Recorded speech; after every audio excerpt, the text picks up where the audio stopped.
Bismillahirrahmanirrahim. Alhamdulillahi Rabbil Alamin.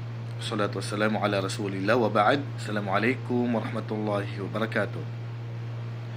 May tanong dito ang ating isa sa mga follower.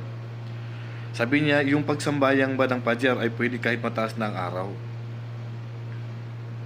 Ay, kung hindi mo sinasadya, dahil nakatulog ka o nakalimutan mo, kahit anong oras pa po, kahit inabot ka na ng isang araw o umaga ka na nagising, mataas na yung araw, obligado po na palitan natin agad. Ang propeta sallallahu alaihi wasallam kanya sinabi, man nasiya an salatin aw nama anha falyusalliha idza dzakaraha fala kafarata illa dalik.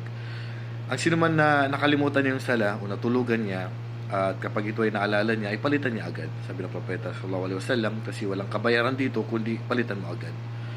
Yun namang sinadya, siyempre palitan mo pa rin, pero kasalanan na po yan. Malaking kasalanan po pag ipagpapaliban natin yung sala.